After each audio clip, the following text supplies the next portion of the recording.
Namaskar. It's a great pleasure for me to host this conversation with Vivek Agnihotri. Vivek and I have been friends for many years now, and I have seen his progress, his cinematic journey.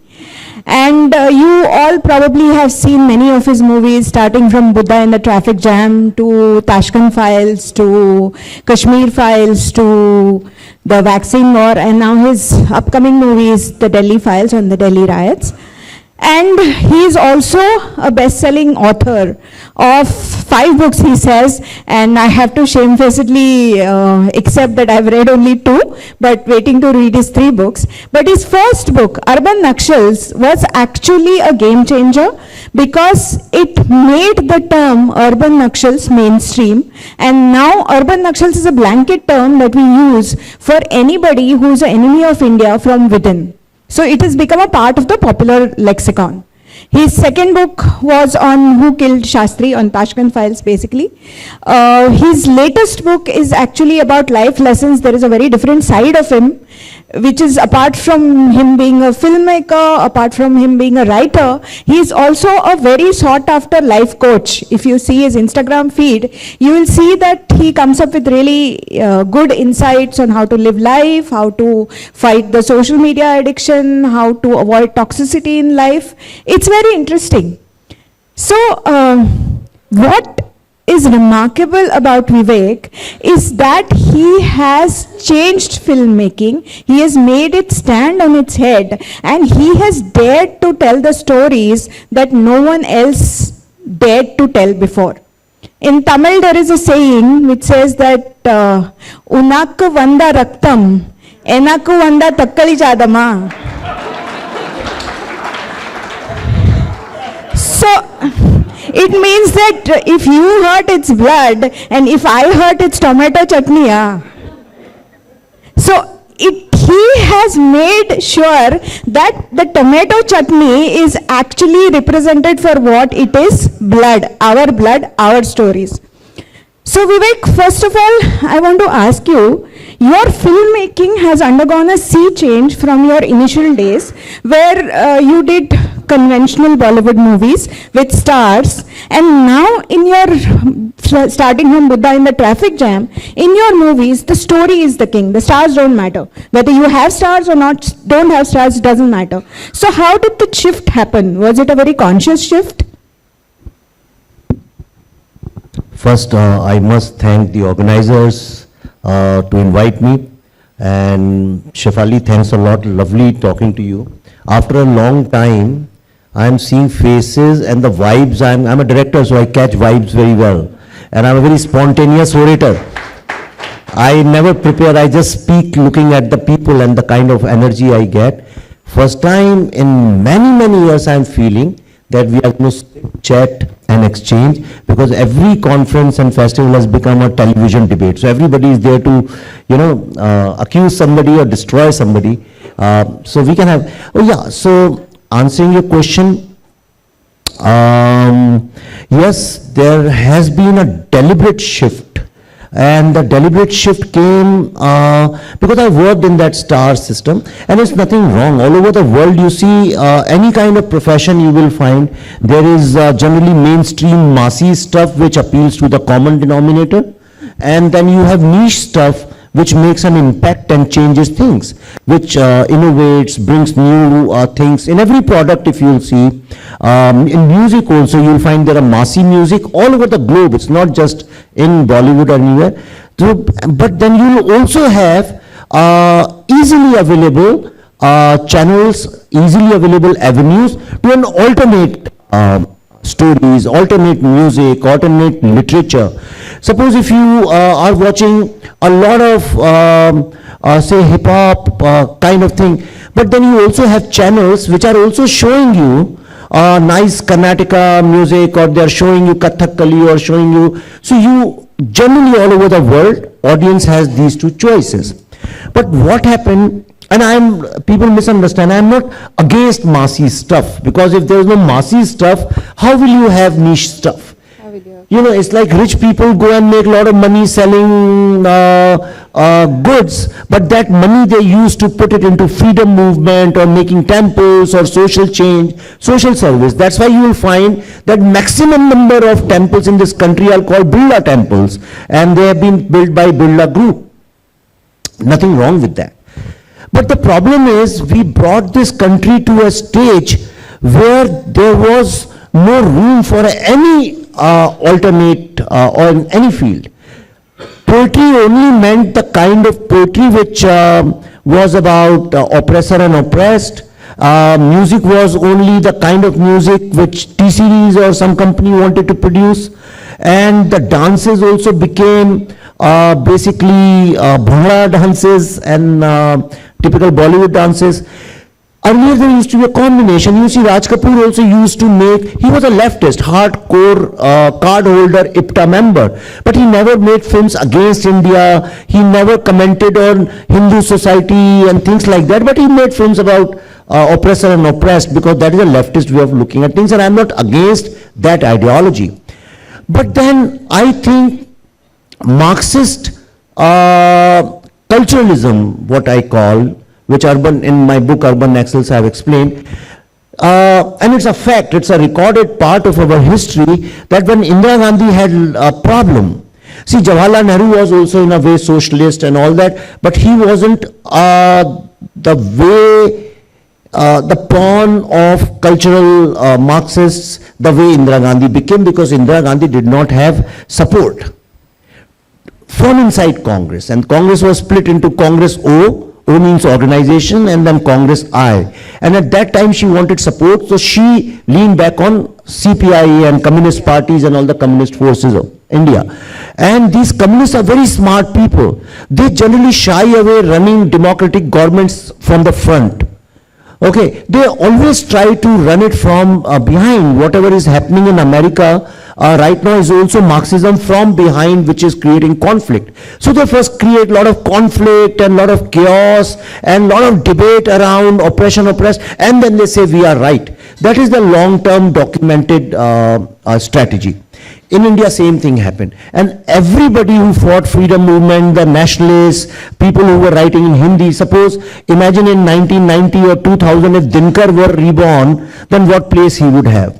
And I have seen with my eyes of us when the state forced the end of so many brilliant writers and poets like Dushyant Kumar, Sharad Joshi, they were all family members too, so I have seen with my eyes. So this shutting of voices, and I hope it doesn't happen in the future, and we have to be very, very alert and aware of this thing.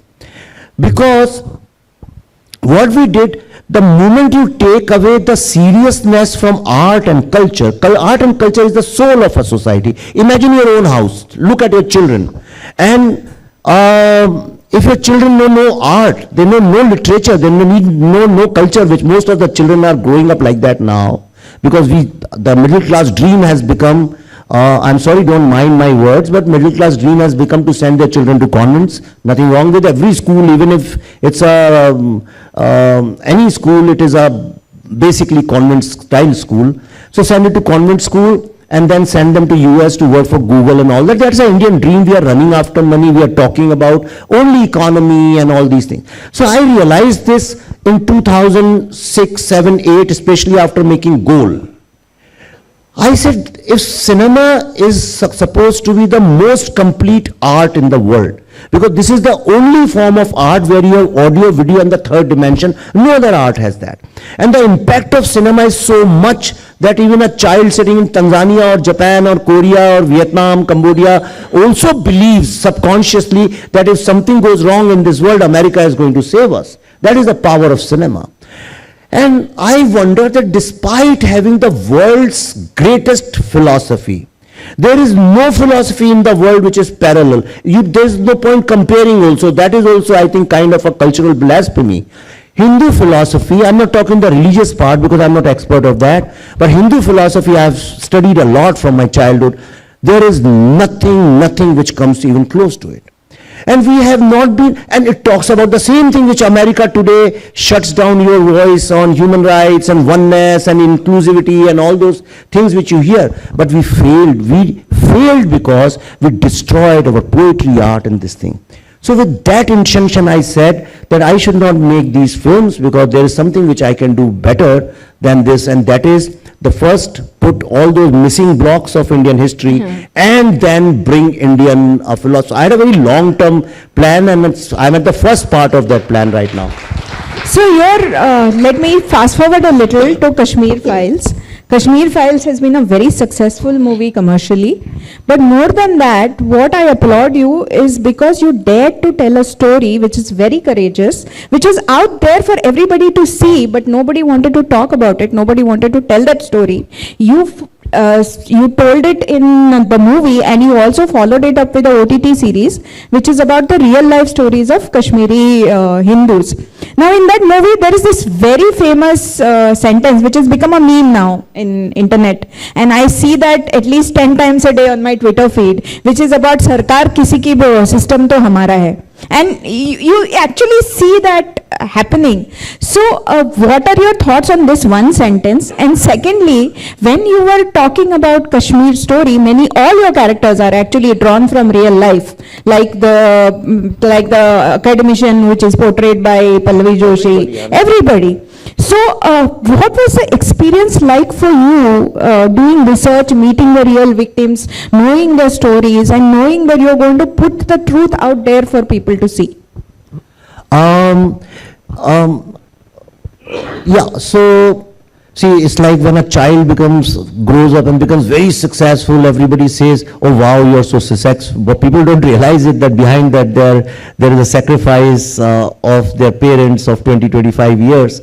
So yes, like I said, I sat down and I resigned mentally from Bollywood, and then I faced some very bad times and I lived in isolation. Then I started teaching in different universities, colleges, and that's when I said, see, अब वो क्या है कि चूहे का बच्चा bill बनाना तो भूल नहीं सकता है. So I with some students we sat down, but when I was making Buddha in a traffic jam, at that time I realized it was not releasing, there were problems, I was getting depressed. Everybody said, stop doing all this, it's never going to take you anywhere, and make these films, but make commercial, massy films.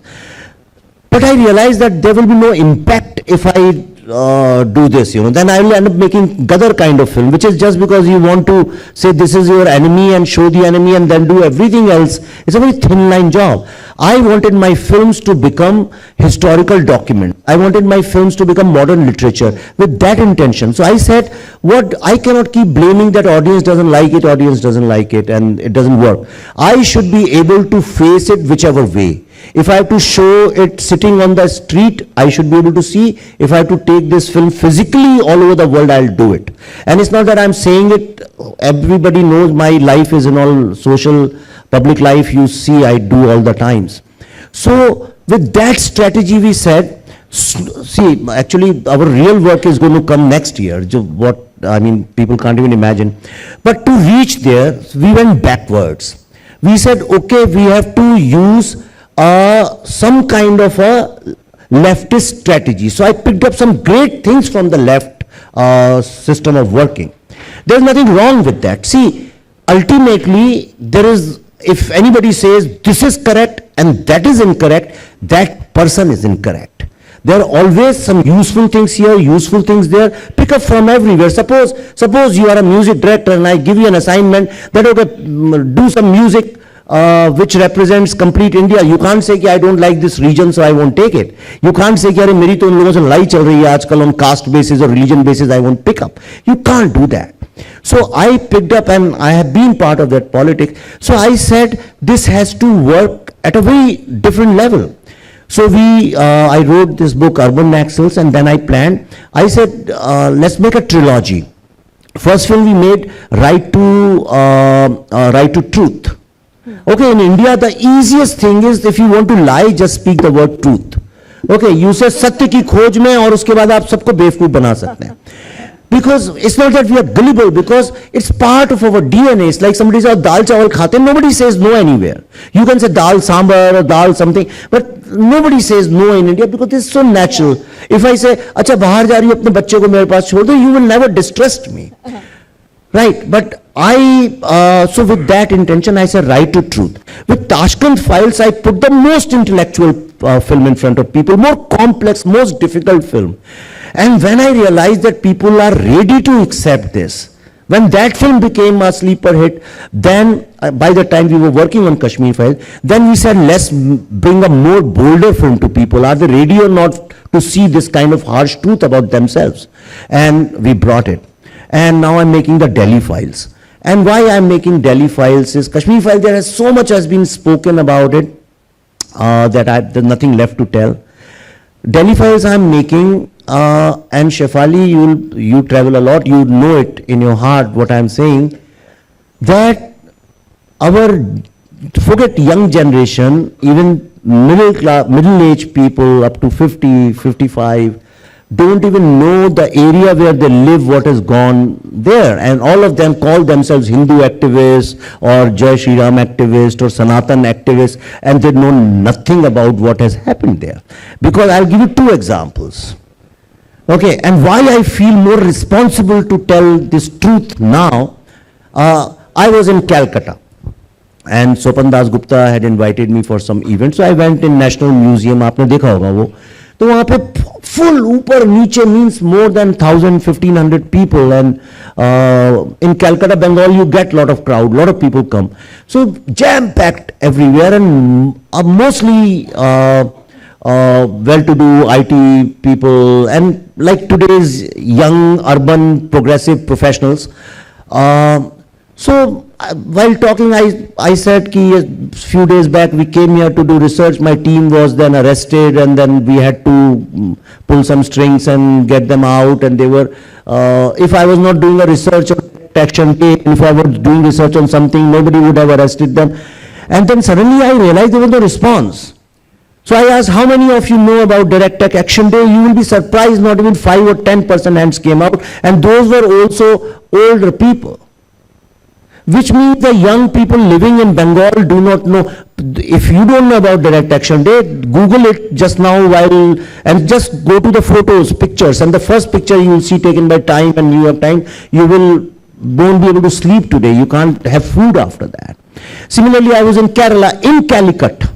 Calicut, on the same beach from where Gandhiji for the first time on 16th August 1920 made an announcement that it is a moral duty of all Hindus to support Khilafat, sorry, आजकल trending का ये Khilafat, because our Muslim brothers have been cheated by the Britain, and and from there Swaraj movement started. There was no Swaraj before that. And there was no Asahyog Andolan before that started. Asahyog, non-cooperation, was started basically to support Khilafat. He said, Khilafat ke liye we will not cooperate with the British government. Do you know that? Did you know that? Nobody knows that. Nobody knows that. Even historians don't know that. Because all the books you have read on partition are 10% of truth, that's it. Indian students are not taught about cabinet mission.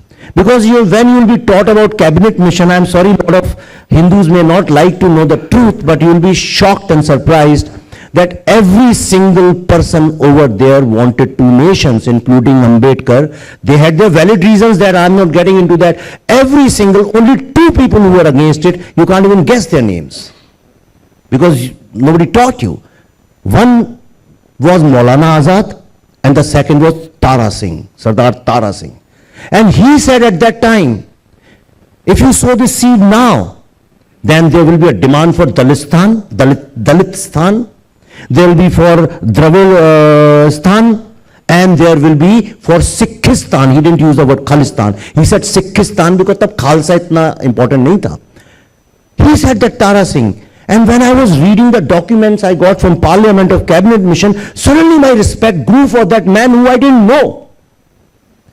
So our real heroes are very different from the people. Gopal Patha, for example, you are deliberately not taught about him, but look at what he did at that point of time. Suppose your children and your house is under attack and somebody comes to save you, isn't he like God to you? So we have deliberately taken out the pages from your family album, and now you have no clue who who is your grandfather, or you ever had a ancestral house. Tumne, if she had not spoken about Goa, nobody in India, before Shefali spoke about Goa, nobody in this country knew about Goa. Right? So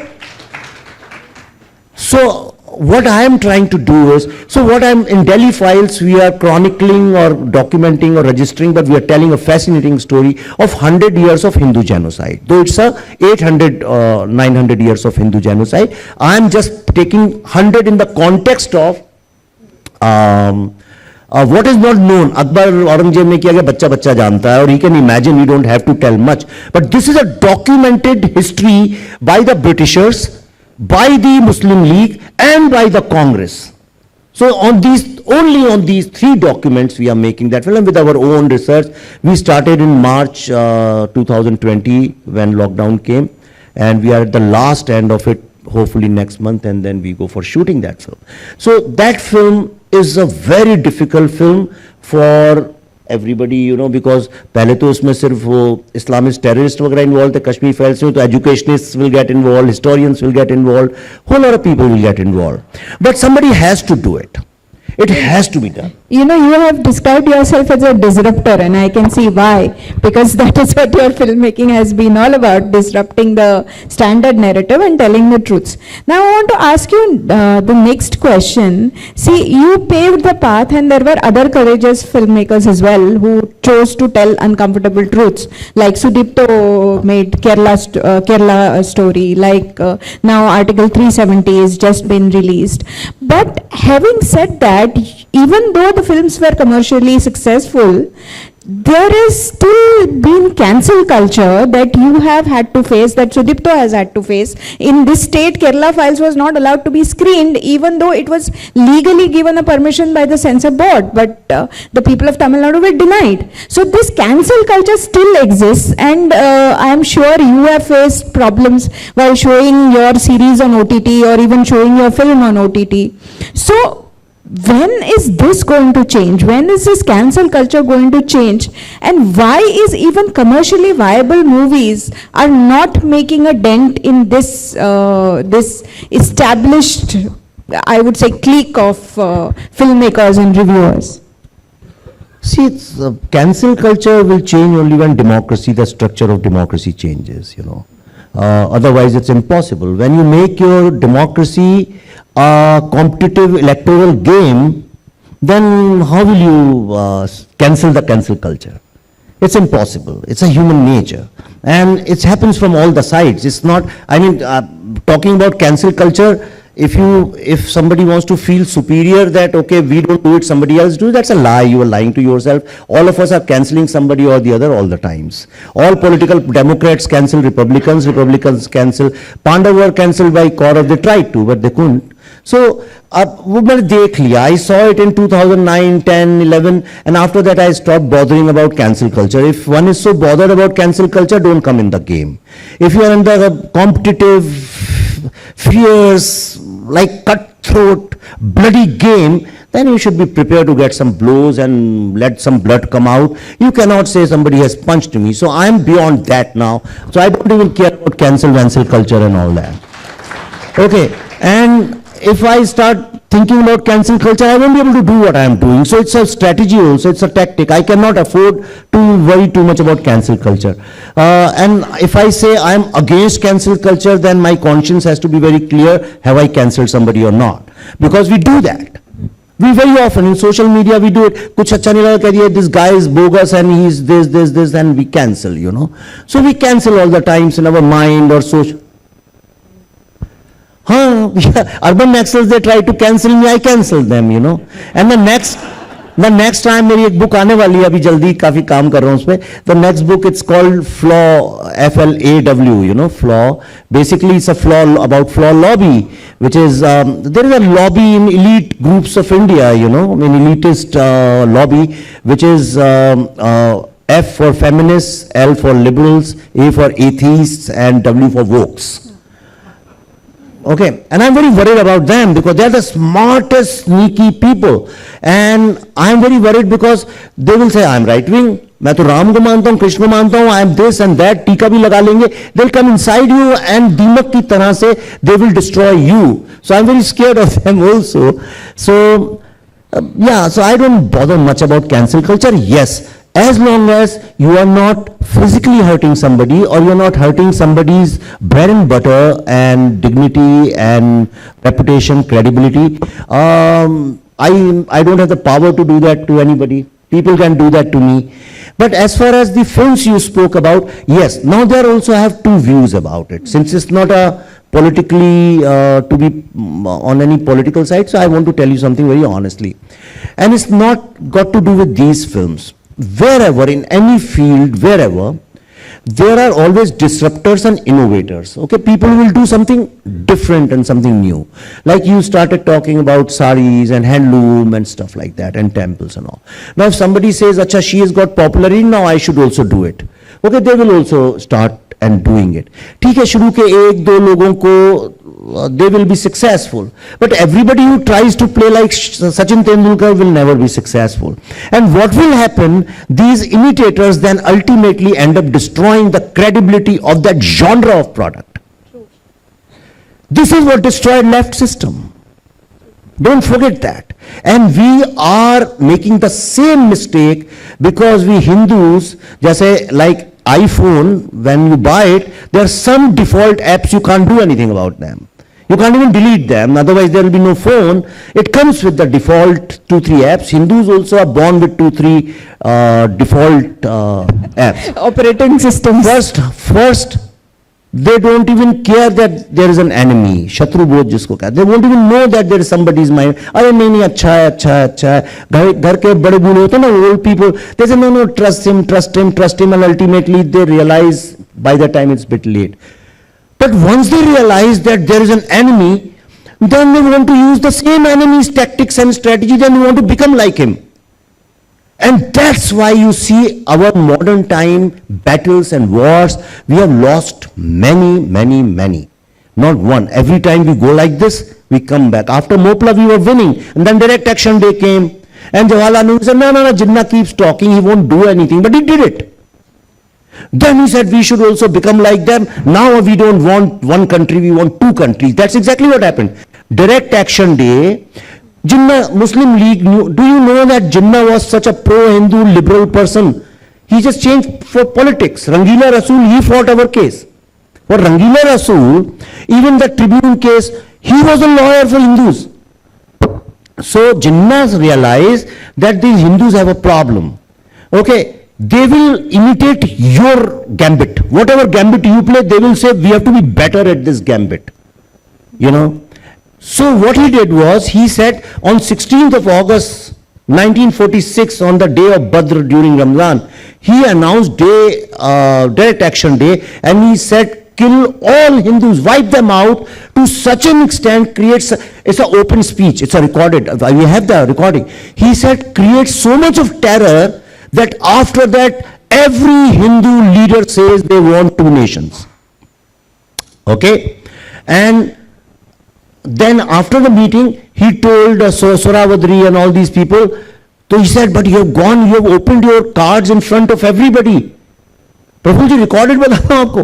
तो उसने बोला, सुवारावद्री set की, but you have opened your cards in front of everyone. He says, trust me, they will not believe it. And that's exactly then the journalist went to Nehru ji and he said that Jinnah has announced this. He laughed and he said, do you really think that Jinnah can do something like that? And he did it. 20,000 people were killed in a couple of days, 2 days, 3 days. And then after that, they said, we'll also become like that. And now let's kill all Muslims in that area. They tried, but they couldn't. Then Gandhi ji came, then asked them to surrender. एक मैं यहाँ छोटा film की बात चली, एक example आपको मैं बताना चाहता हूँ. I want to share this with you. Have you seen movie Gandhi? I'll tell you how leftists do their propaganda. Have you seen film Gandhi? I can guarantee 90% of people sitting over here or anywhere in India or the world, whatever they know about Partition or Gandhi, they know through that. Correct? There's a very important scene in that. After that direct action day scene, Gandhiji is sitting and he's asking everybody to surrender their weapons. the guns and knives and everything, and everybody is blindly surrendering it. Then comes Om Puri. You remember Om Puri, the actor? He comes, he's a bit angry and all that. He says, no, I won't do it. Then Nehruji says, no, you have to do it. And ultimately he says, I respect Gandhi so much and blah, blah, blah. And he surrendered. Usme bhi Gandhi is a hero. But the truth, BBC has recorded. So I'm not saying Indian people. Okay, so forget it. Everybody trusts BBC. So let's go BBC. What BBC writes, what BBC has documented, they said that Gopal Patha went to Gandhi and he said, even if one my nail has been used to save Hindu brothers and sisters, I won't even give you the tip of that nail. That's what Gopal Patha said. And in the film, how they have shown it? And don't forget, it was a government-sponsored this thing. Second example I'll give you, don't mind it, but because you don't know how Hindus are gullible and how stupid we are that everybody can make fool of ourselves. These days I have been reading, everybody is saying Congress government brought Mahabharat and they brought Ramayana and they brought Mahabharat. Everybody today calls himself in last 10 years, I am Sanatani, I am Dharmik and Jai Shri Ram and this and everybody has become super Hindu. Huh? No, not in, no. Yeah. But if you see a general outside of the people, outside world, everybody, people who I've never seen for 50 years who put even one tika, today put big tika, because it's fashionable, it's fine. When bell bottoms come in fashion, you do that. If tomorrow this government is not there, they will say, okay, say, Jai Akbar, people will start saying if it's fashionable and money is involved. Now, Mahabharat, let's take Mahabharat. We are making, have you heard the name of S.L. Bhairappa? Yes. One of the greatest living writers, nobody can dispute it. Even leftists don't dispute that. He has written a book called Parv. Okay. So he asked me to make that into a film. He called me, said, you do it. So we bought rights and we are making it now. So first we were calling it Parv. A lot of people were saying, don't call Parv, call it Mahabharat. So we'll think about that later, but we are making it. And that gave us access to all the versions. There are 11,000 versions, but right from Oriental. We are reading a lot, we are talking to a lot of experts of Mahabharata, the real genuine experts, not today's experts, you know. कि बहती गंगा में हाथ धोने वाले नहीं. तो मुझे, I think a lot of people, them are not honest people, they're just doing it and that is fine. आप मुझे बताइए, what was the age of Arjun and Krishna in Mahabharata, B.R. Chopra's Mahabharata, which you have seen? They were 25, 30, good-looking young heroes. And what was the real age in Mahabharata? Huh? 56, I think, Arjun. 60. And Krishna was around 70. Correct? That is the documented Bhandarkar's Oriental, every scholar of Mahabharata. And please pardon me, even I didn't know before this. Everybody, every leftist have recorded that. Aapke Pune ki, that lady who has written a lot of about all the characters. Leftists have recorded this, rightists, Sanskrit scholars, foreigners, everywhere you go in the world. And nobody had any objections till date. Nobody even knows this. Now imagine if you show Jesus Christ as a 13-year-old kid, or you show Buddha as a 16-year-old child, or you show Muhammad Sahib as a 13, 14-year-old boy, will anybody tolerate that? We have been tolerating the distortion of our history. They changed a matured, wise, experienced Arjun to a young boy Arjun, and he started looking like he doesn't know, he's confused. Arjun was not confused in Mahabharata. He was asking larger questions which is like beyond human understanding. But today Arjun is portrayed as, you see any play, a young boy will play that role and he's confused. अच्छा मुझे पता नहीं है, बताइए गुरुजी मैं क्या करूं. No, it wasn't that relationship. They were friends. So like this, so many imagery and everything has been subliminally transferred into our mind. All I am trying to do is I am trying to correct it. I don't see Gandhi as a saint. I see Gandhi as a politician. I'll show him as a politician. There's nothing wrong in it. I'll show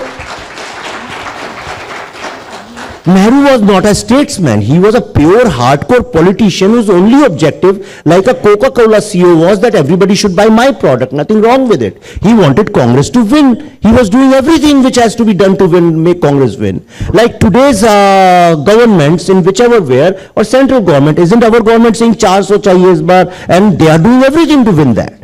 So that is the nature of politics. But you and I are not politicians. We are not in the vote bank market. So we have to be honest to our craft and our art. Talking about that, that brings me to my next question.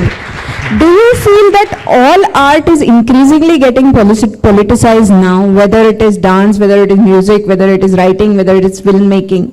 I mean, not talking in the sense of taking sides. I am saying that pure art, pure creativity is somewhere getting waylaid by political narratives. Do you feel that? And if yes, then what is the way out? I mean, how do we encourage pure creativity?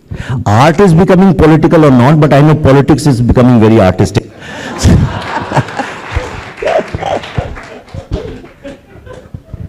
We are now today in 2023 we are at, I think, most challenging time of Indian history, because two things are happening in this country. Lots of things are happening which experts can tell. I can just tell you about things which I understand. Number one, we are at such a growth level, at a level of development from where either we can create wonders, or we can just lose the momentum. So right now, if you ask me as a citizen, I think our top priority should be to let this momentum go and contribute as much. But अभी ताली बजाने की बात नहीं आई है, अभी एक thought है. But if you look at the history of the world, history of humanity, you read 5,000 years of history, and you see why civilizations perished. Why societies perished? Why a very rich Roman Empire perished, or Ottoman Empire perished, or any Mongols ruled most of the world at that time. Why did they perish? Why Mughals perished? Why colonials perished? The reason is, it's my research, my understanding. I am not saying it's the most authentic. Please see it as just an alternate point of view. But it's very correct. Just let me warn you that when you run only after development or growth of a society, that every citizen should say, I'm doing economically well, the biggest price you have to pay is the soul of the society, which is art and culture. And with my own eyes, I have seen a very, very sharp decline of Indian art, literature, and aesthetics in last 10 years.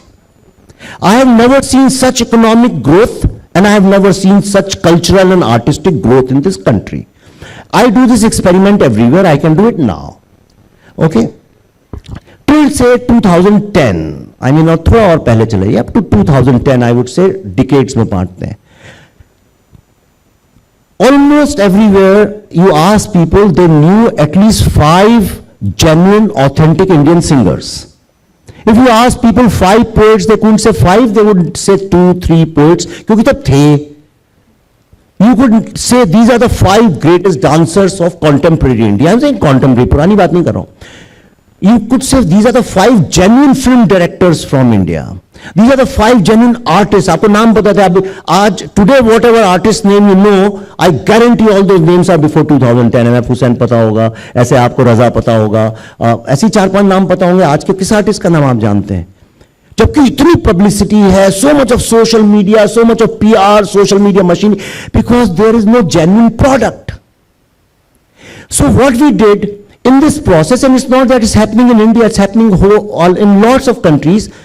But I respect Europe because they have allocated a huge budgets to protect their art and culture. That's why if you go to Europe, everywhere people are singing and playing music or writing poetry. They promote so much of art.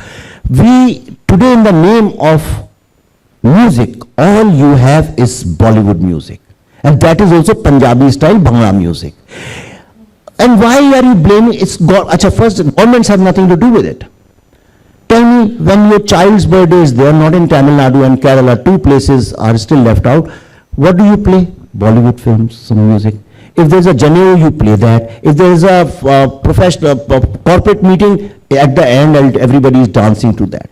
We have converted socializing to only party, drinking Bollywood music and no substance. Today we have collectively, there is no art and culture which India can showcase to the world. Name one and I will become your cultural slave for life. Name one. Seriously. There's nothing. Second loss, we have a huge loss. I am telling you, not like an elderly person that what is wrong with you, but I'm just warning you, and these are the things you must think about it. And we have a great leadership, great people who want to do great things, but the thing is they are so focused on this. Because art and culture was always a responsibility of the society. अपने बच्चे को कढ़ाई सिखाओ, dance सिखाओ, teach your child classical music was parents' responsibility and schools' responsibility. When I was studying, there was no school worth its salt in this country, Christian, this, that, where there was no Saraswati's statue. Today, there is no Saraswati statue. Even in people's house, every house, I can vouch for Brahmin houses, I don't know about other, but every single house used to have one Saraswati statue. Today, you have Durga and Lakshmi statue, no Saraswati statue. We have forgotten. We are so intoxicated with this new growth and flyovers and bullet trains and metros and getting name in the world, which is so important, that we thought that art and culture is also government's responsibility. I must have attended 150 literature festivals in last 10 years. This is the first time we are talking about cinema, art, literature. Every literature festival is a political festival. Who is responsible for this? Second thing is, there was a media, and the media used to address some common citizens' problems. मैं कल ही बता रहा था चंडीगढ़ में in a speech that 10 years ago when I moved to Bombay from Delhi, I used to hate reading, in 1990 I used to hate reading Times of India because they had so much of local news only about the city. First page and second and last page, everything else was about Bombay city. And I came from Delhi, I knew nothing about Bombay, where is Bhandup or Bhayandar and all. So I was least interested. And today if you open Times of India, there is no news about Bombay, there is news about everything else. Right? Media. So we have the world's most pathetic media in this country. Okay? Most pathetic. आपकी बात नहीं, मैं television की बात कर रहा हूँ. We have people who read from teleprompter. Look at our understanding, how we understand, how your children understand. Ask any child today, he will recognize him as media, he will recognize some anchor of TV as media. And who are these journalists? People who don't even know what they are going to say after 30 seconds. They read from a teleprompter. These are anchors. They are not journalists. But they have acquired the role of journalists. Who has acquired the role of an artist? The person who runs the art gallery. Who has taken the responsibility of showcasing Indian cinema? You all know that. This is the problem. To protect, without protecting your art and culture, we are destroyed. No growth. Many empires, the biggest of the economies have fallen like this because that is the soul if you won't protect it. And that's what I'm trying to do, make people aware with my work that how important, and Delhi Files, we are trying to do something about art and culture. Thank you so much.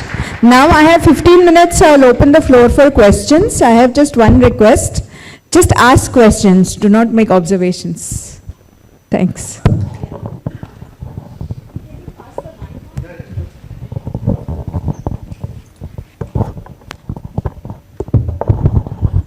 Good afternoon, sir. About Kashmir Files, you are attempting to encourage the Chief Justices of India to take suo motu cognizance of the genocide and initiate action to bring the perpetrators to justice. I just wanted to know, you have any updates for us on that? See, yeah, I mean, before Kashmir Files, the case was shut of those Air Force killings, you know, what happened. So Jammu and Kashmir High Court reopened that suo motu. Then Yasin Malik, you know, the government has asked the courts to give him the rarest of the rarest punishments. Then government has fined a tribunal recently, and they have asked all Kashmiri Pandits to come and report all the crimes which were done on them, which is a very good step. And a lot of Kashmiri Pandits, in the morning I was speaking to somebody, they have gone and recorded their things. I don't know what will happen, but these are the changes which have happened.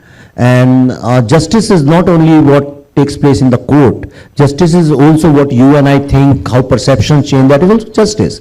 If you think somebody was innocent and you figure out, no, he was the murderer, so that is a justice to the family of the victim.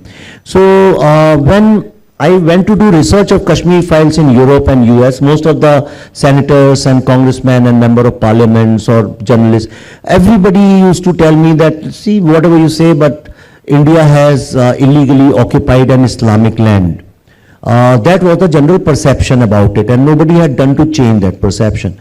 But now if I go, even if you go, anybody, so I met the same, who's chairman of Indian caucus, we had met him when we were doing research, and I met him recently, and now they say, oh God, I mean, why Indian government never created awareness about this, that Kashmir has always been an integral part of India. Can you believe it? Like Palestine.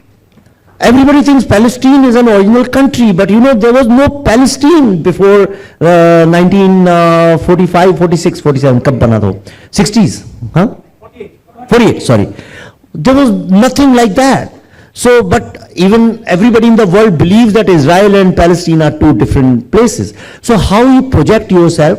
So we are trying to use our films to as soft power of India to showcase them. I am single, so whatever best I can do, I can do. Yeah.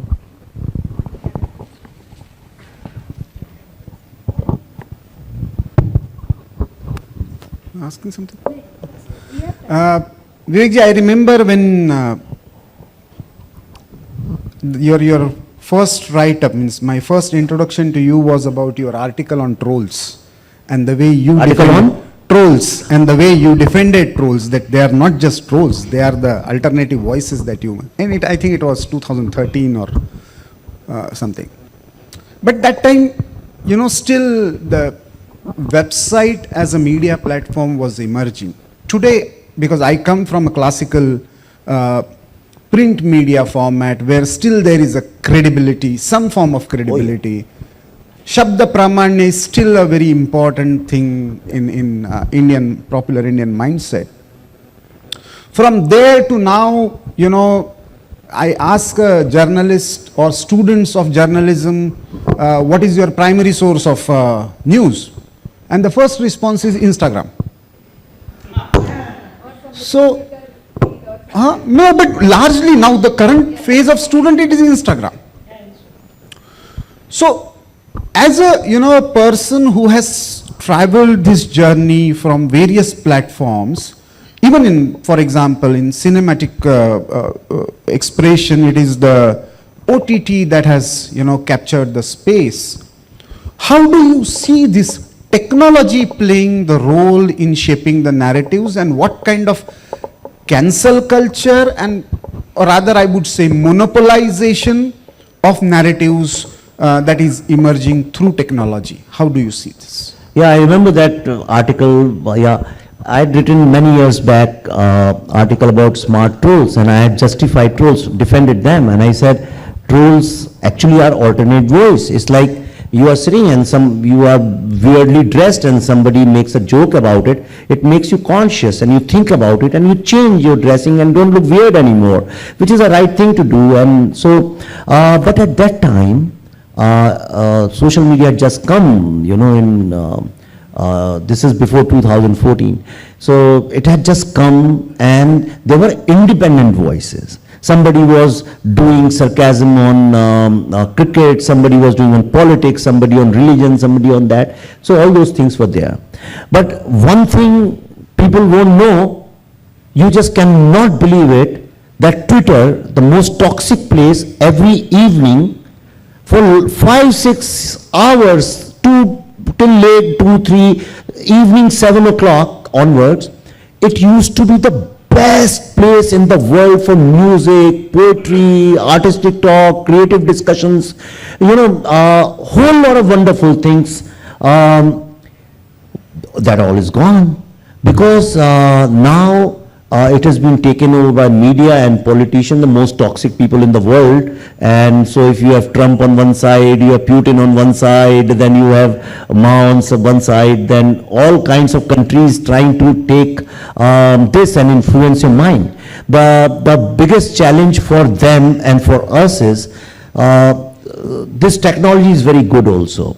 Okay, but this technology, because it's so unregulated, that we don't know what to do with it, and when human minds don't know what to do with something, they end up using it for destructive ways. There is a wonderful film, I recommend every human being must watch. It's called Gods Must Be Crazy. Yes. Have you seen it? Yes. Okay, so people who don't know, for their benefit, I'll just tell you that in Africa there is a small tribe, they don't even have a language. They are so uncivilized. And they live happily, beautifully, they don't possess anything, they don't wear clothes, they have no problems. I can raise your child, you can raise my child, it's a nice commune. And one day from America, plane flies, 2 corporate executives drinking Coke and all that, and one of them, it's a low altitude aircraft, and one of them finishes the small Coke bottle. Earlier there used to be smaller Coke bottle. He finishes it and just throws it in the air, and it falls in that village. First they don't know what it is. Okay, then slowly they find different utilities of that bottle, they start making food, they start breaking wood, then they find 1 million, they start digging holes with that, then everybody realizes something of utility, something can be done with this. Then everybody wants to possess it.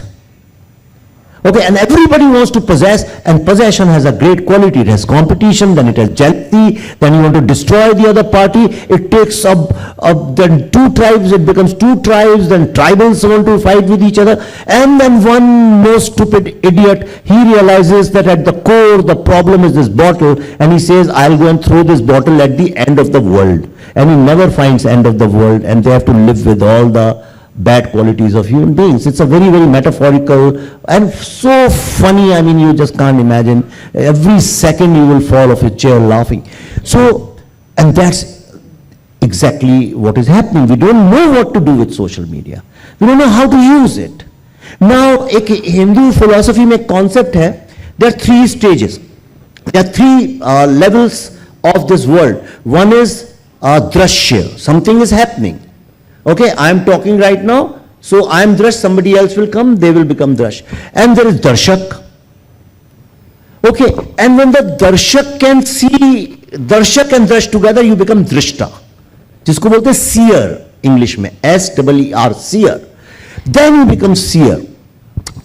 पर आज भी technology क्या हो गया है कि दर्शक has become drashya, or drashya has become, darshaks have become drashya. Everybody is a drashya themselves, and we don't know what to do with this Coke bottle, so we have to find the end of the world and try and throw it somewhere. But social media cancel our troll, आप कह रहे थे. See, 90% of the trolls are all organized trolls. They work for somebody. If something is happening, when my last film Vaccine War was releasing, around that time something happened, and some Bollywood super duper stars film also came and all that, and then everybody was attacking me from cinematic point of view. They were attacking my daughter and this and that. When both the films faded away, now political trolls come in and all those kind of things. But you have to create the skill how to deal with trolls and these kind of things. It's a very bad world, and please don't be on social media if you can. Only one more question, please. Time is up. Only one more question. Jamna. Yeah. So thank you Okay, for this session. And do you have any idea to show the last 200 Oh, no, I years saw of... her standing, so. Okay. I'll take your question. We'll take. Don't. Yeah. Do you have any idea to show the last 200 years of Tamil Nadu's Dravidian... Yeah, ma'am, I'm a This Dravidian Files is much needed here. See,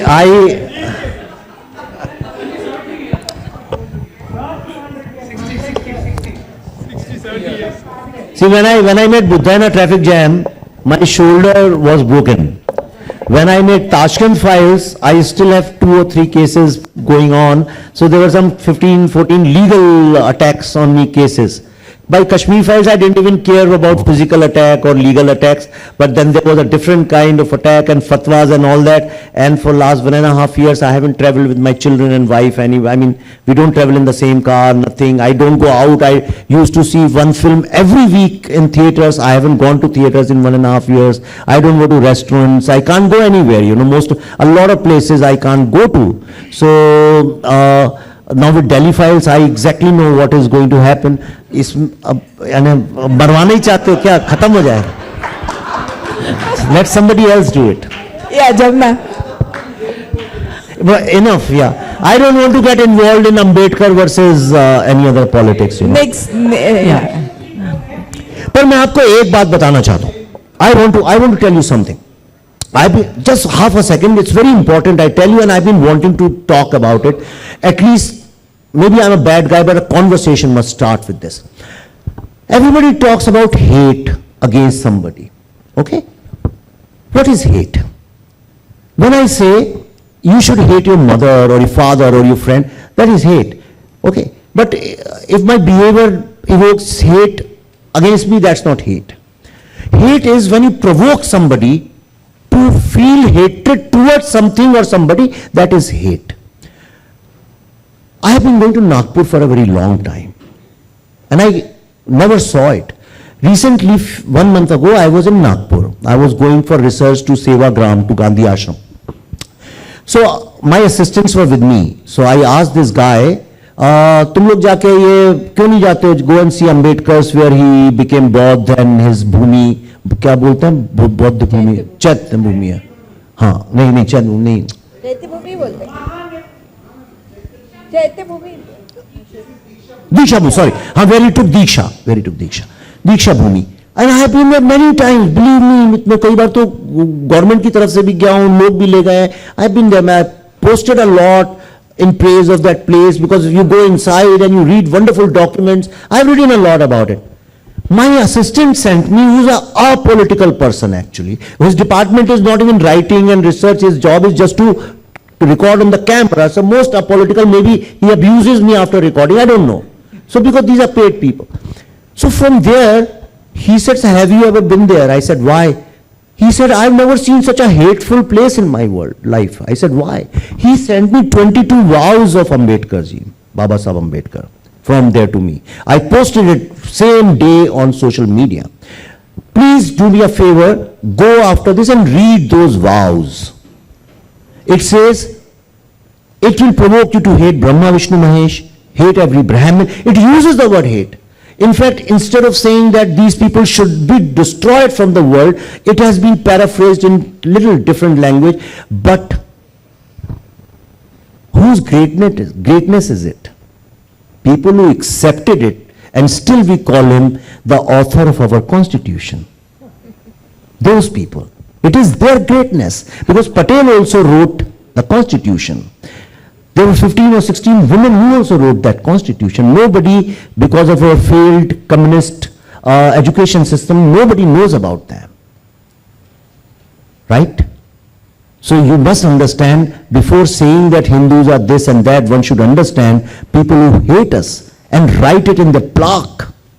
Right at the entrance of Diksha, if I sometimes ask if Buddha were reborn, and if he has to read those 22 vows, what would he say? Imagine, Buddha will be the fourth person to say this is wrong, this is sin. But we give him the highest place. There is no prime minister ever, there will be no prime minister ever in the future who will be ever be able to say one word against this. I am saying it, you try and say it. Nobody can say it, because it's not a problem with Hindus or Brahmins and Dalits. It's the problem with this divisive politics which is being done around caste. I think today's India is trying to move away from that. Caste is where fathers have done some sin and a child is trying to get away from that. Give him that space. Give that respect, that dignity, that I am trying to change my past, I am trying to re-engineer my destiny and my future. You give them that respect all over the world. Instead of that, we are always abused and shamed in the world, and I am absolutely against it. These people who are doing it, they are the first to be cancelled. Jamna, last question, and then we'll conclude. I'm sorry I extended the time, but it was important to tell you this. I see two very powerful people sitting there. I'm talking about in terms of media influence. As a mother and as a grandmother, I have one serious concern. What can you people do to ensure that, children will not listen to us. They prefer to get advice through social media, Instagram, Twitter. And so what can you people, like you are a very powerful media person, sense that you make beautiful films which come out with the truth.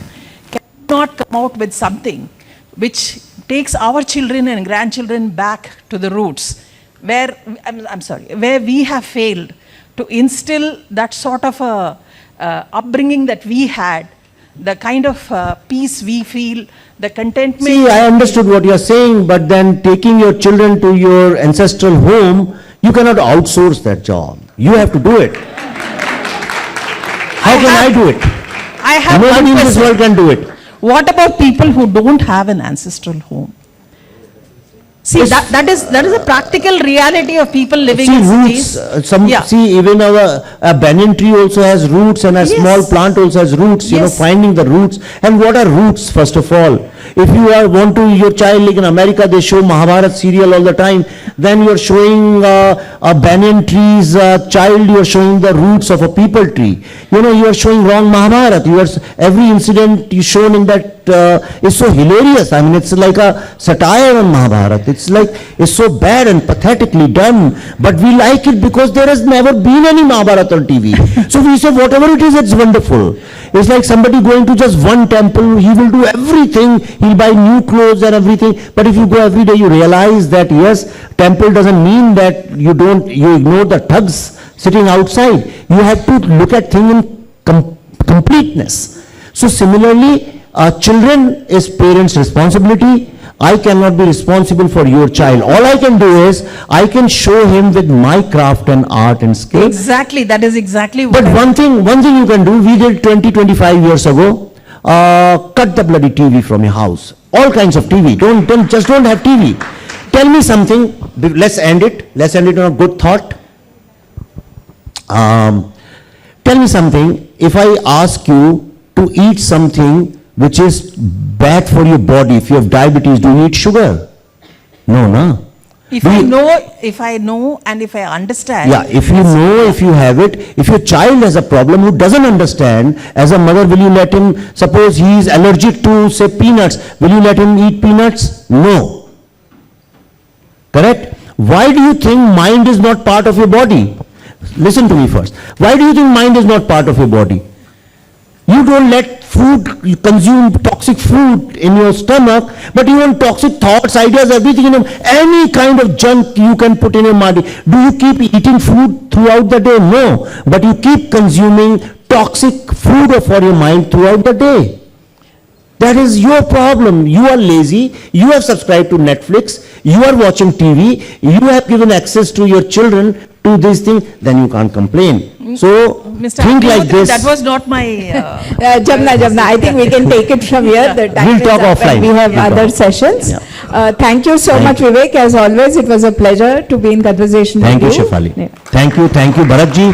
Thank you, everyone. Vivek Agnihotri ji, it was a wonderful walkthrough and you gave us a lot of insight